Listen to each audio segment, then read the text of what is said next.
Doctor, y queremos recordarle a la gente que nos escucha que hoy, como es miércoles del corazón, es importante que usted recuerde que el doctor Ángel González Medina es tan amable que él le da una consulta gratuita cada miércoles aquí en estas entregas. Así que usted tiene la oportunidad de que si tiene algo ahí que necesita consultar, pues nos llame, usted le diga, doctor, me hice unos análisis y tengo el colesterol en tanto, tengo los triglicéridos en tanto. Entonces, ahí el doctor le dice, bueno, pues la medida es esta, debe visitar a su doctor o deje de comer tal cosa o está medicándose. Toda esa información hoy aquí usted la puede tener de la mano del doctor Ángel González Medina. Las líneas son 809-682-9850 y la línea internacional 833-380-0062. Hoy el tema es hipertensión arterial secundaria, doctor. ¿Por qué le ponemos este apellido a la hipertensión arterial? Bueno, vamos a ver. Realmente el apellido se debe a que la hipertensión arterial se clasifica especialmente de acuerdo a su origen en dos tipos. La hipertensión primaria o esencial, que es aquella que no podemos identificar una causa definida, que es la mayoría de los casos, el 90%, el 90-95%. La hipertensión secundaria es aquella en la que podemos identificar una causa responsable del aumento de la presión arterial, que obviamente podemos intervenir, incluso mejorar o un mucho mejor control de la presión y en algunos casos también curable, sobre todo si se identifica con tiempo y se trata adecuadamente. O sea que en estos casos es que hay una enfermedad de base que está provocando la elevación de la presión arterial. Correcto, ese es el 5 o 10%, o sea que de cada 100 pacientes, 5 a 10 deben tener hipertensión arterial. Si lo vemos así, sencillamente, o por lo menos te dice, bueno, yo tengo 100 pacientes hipertensos, pero solamente tengo uno o no tengo ninguno con hipertensión secundaria. Bueno, lo primero es que hay que investigar. Hay una serie de signos clínicos o detalles que nos permiten pensar en eso, entonces tratar de identificar cuál es esa causa. Por supuesto, no quiere decir, porque en estadística no se trabaja así, que por cada 100 pacientes, sino que puede ser que en 100 pacientes tengamos 5, pero en 300 podemos tener 8 o podemos tener 7. Y cuando lleguemos a 1000, probablemente tenemos entonces ya el 10%. Todo va a variar dependiendo de la población que nos visite o que se pueda identificar en cada país, pero eso es lo que se establece en estos momentos. 5 a 10% de los pacientes tienen hipertensión secundaria y estamos obligados a identificarla y a tratarla como debe ser, sobre todo buscando poderla curar y hacer desaparecer. Obviamente, hay pacientes que tienen rasgos genéticos que teniendo hipertensión secundaria se curan, pero van a tener la probabilidad de que pueden desarrollar hipertensión primaria en el futuro. Entonces, eso también hay que tenerlo muy claro, porque la persona puede pensar, bueno, pero si tiene historia familiar de hipertensión y no se cuida, no hace un buen estilo de vida, pues probablemente ese paciente vuelve a tener hipertensión, pero ya no de causa secundaria, sino de causa primaria. Entonces, doctor, mire, aquí tenemos un tema y es que hay muchos pacientes que desconocen que son hipertensos y sabemos que la hipertensión puede provocar otros problemas de salud. Entonces, ¿cómo establecer si realmente hay una enfermedad que provocó la hipertensión o si la hipertensión fue la que provocó esa enfermedad cuando ya el paciente llega avanzado y entonces ahí no se sabe qué fue primero? Bueno, ahí en ese caso, el caso más específico es precisamente la enfermedad renal crónica. Sí. La enfermedad renal crónica puede inducir al desarrollo de hipertensión y también la hipertensión puede inducir al desarrollo de enfermedad renal crónica o empeorar si ya existe una enfermedad renal. Esa es la importancia que tiene. Por supuesto, el historial clínico nos va a ayudar a establecer quién fue primero, si el huevo o la gallina, ¿verdad? Pero, y esto es importante, por eso es que hay pautas para poder pensar que puede haber una hipertensión secundaria. ¿Y en cuáles casos vamos a pensar esto? Mira, todo paciente que desarrolle hipertensión durante la adolescencia o la infancia, lo más probable que sea una hipertensión secundaria. Los pacientes que tienen, por ejemplo, hipertensión antes de los 30 años, que no son de raza negra, siempre hay que pensar la probabilidad de que tienen una hipertensión secundaria. Y a partir de ahí tenemos una serie de manifestaciones clínicas, por ejemplo, o signos que nos llaman la atención. Por ejemplo, un paciente que tiene una hipertensión con cifras muy altas, por ejemplo, mayor de 180, 110 milímetros de mercurio. Ese tipo de paciente hace a uno pensar, y sobre todo si es joven y no tiene historia de hipertensión, que lo más probable es que tiene una hipertensión arterial secundaria. Por otro lado, tenemos, por ejemplo, pacientes que estaban aparentemente bien y de repente tienen una crisis hipertensiva, es decir, una elevación importante de los niveles de presión arterial. Debuta con una crisis hipertensiva, muchas veces hasta con un evento cardiovascular, y era conocido de que no tenía hipertensión. Por supuesto, hay otros signos, por ejemplo, hay pacientes que, además de tener una hipertensión resistente, vamos a encontrar que tempranamente tienen daños en órganos. Por ejemplo, el corazón se le engruesa, lo que se llama hipertrofia del ventrículo izquierdo, o tienen daño en órganos, tienen una afección de los vasos de la retina, lo que se llama retinopatía hipertensiva.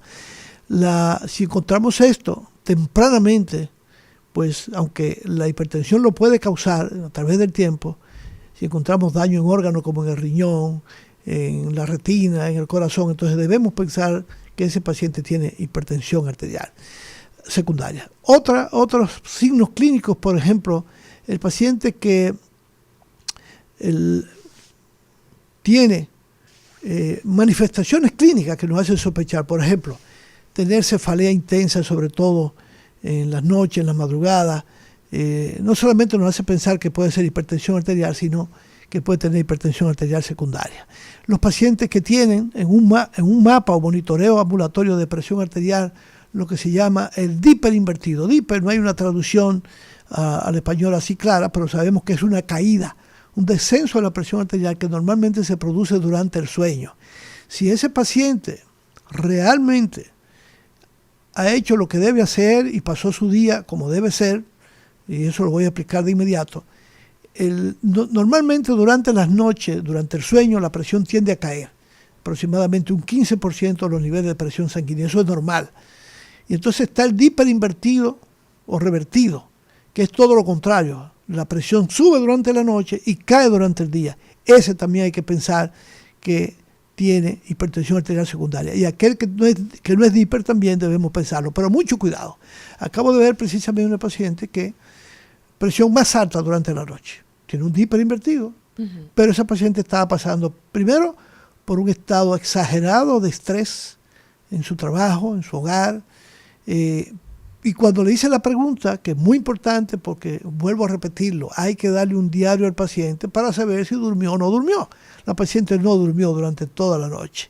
Cada vez que la presión, el equipo comenzaba a inflarse, el dispositivo, ¿verdad?, la paciente despertaba. Y además, durante el día, iba manejando y se paraba, pero el brazo no lo colocaba en la posición adecuada. Entonces, todas esas cosas hacen que la presión se altere y podemos hacer un diagnóstico que no se corresponda. ¿Qué pasó con ella? Fue una visita médica y obviamente le encontraron la presión un poquito alta. Pero esta paciente que no era hipertensa, obviamente hay que comenzar a pensar que pudiera tener una hipertensión secundaria y fue tratada. ¿Qué pasó? La paciente tiene 3 días, o 2 días mejor dicho, con la presión en el suelo. ¿Por qué? Porque la sobremedicaron. Entonces probablemente a la paciente le hemos hecho más mal que bien.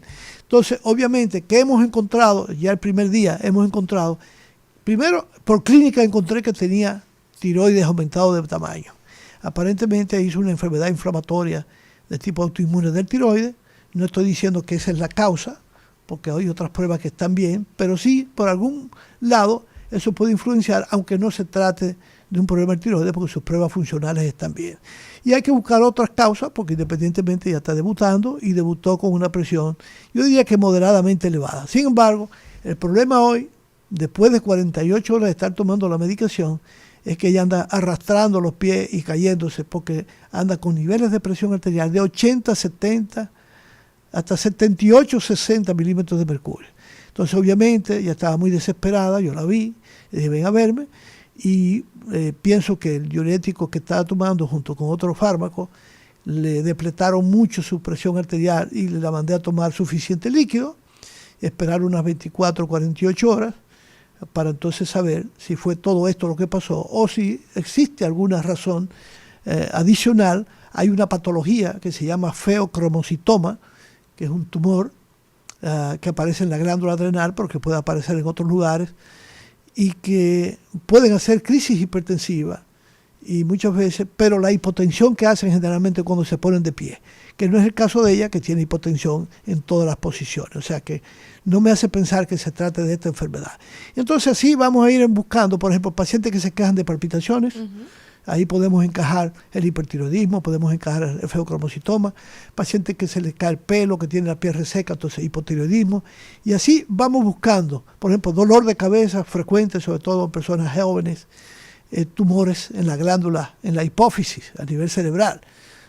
Y entonces así vamos identificando una serie de signos clínicos o de manifestaciones clínicas que nos hacen pensar que ese paciente realmente puede tener una hipertensión secundaria.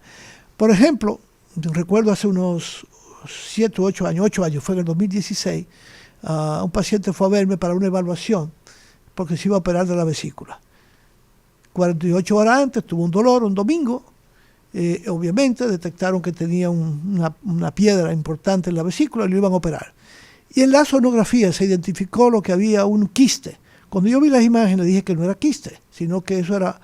Me parecía que era un nódulo que había una masita ahí, que no era un hueco, una masita hueca, sino que probablemente había que descartar qué había en ese riñón. Bueno, pues no era en el riñón, era en la glándula suprarrenal. Entonces, obviamente, yo le había mandado allá a hacer las pruebas y detectamos que tenía un feocromocitoma, por suerte para él del lado derecho, que cuando se operó se le eliminaron las dos patologías. Y está muy bien el paciente, hoy día no tiene hipertensión, ya hace aproximadamente 8 años, y eso implica cómo vamos detectando hipertensión en los pacientes, dependiendo. Por ejemplo, hay pacientes que son hipertensos y de repente comienzan a hacer crisis hipertensivas, elevaciones bruscas de la presión arterial, no se controlan. Entonces, muchas veces, pacientes de Down dicen, cuidado si este paciente me está haciendo episodios de manifestaciones clínicas que se expresan como hipertensión, como a veces se expresa por despertarse de noche con dificultad respiratoria, y lo que está teniendo es vasoespasmo de las arterias coronarias sobre una lesión que está muy, muy cerrada, y entonces responde elevando la presión arterial. Y eso ha pasado muchas veces, uno lo detecta, piensa en la enfermedad coronaria y resulta que el problema más grave era que el paciente se iba a infartar, no la presión arterial elevada. Eso es demasiado importante, ese detalle que usted ha dado con esta intervención, porque de no establecerse todas estas causas, entonces no se puede tratar el problema de base y lógicamente pues esa presión va a estar disparada.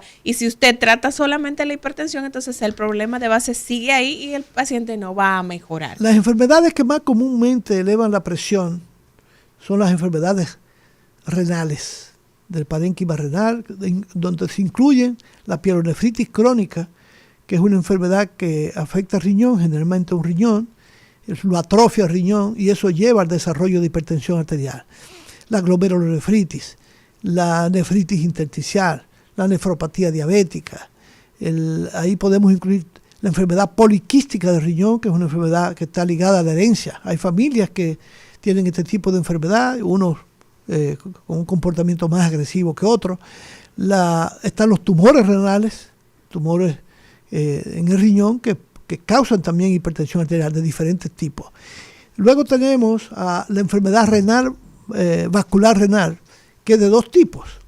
La que es congénita, o sea que nace con ella, que es más frecuente en mujeres y se debe a un cambio en la estructura de las arterias renales, una o dos, o sea, de un lado de los dos, la estenosis de la arteria renal principal, que a veces también se acompaña de estenosis de ramas secundarias, más frecuente en mujeres, y que si la identificamos temprano, por eso insistía los otros días de que hay que tomarle la presión a los niños, sí, porque esta enfermedad nace con ella y si se retrasa mucho, entonces no solamente ese riñón va a terminar dañado, sino que el que está sano, si es de un solo lado, también resulta dañado. Eso es muy, muy importante porque vamos a detectar temprano, vamos a tratar temprano. Ya no es una patología que se trata como antes, que era con cirugía, ahora se hace angioplastía. Es decir, se mete un balón y se dilata y se puede curar la hipertensión y si se hace un caso más tardío, pues nada, lo que podemos hacer es controlarla adecuadamente y evitar que se le dañe la calidad de vida a ese paciente y pueda durar muchos años. Por otro lado, está la enfermedad renal, renovascular del adulto, que es por aterosclerosis, y esa es más frecuente en el hombre, aunque también puede presentarse en la mujer. Ahí entramos entonces a las causas endócrinas.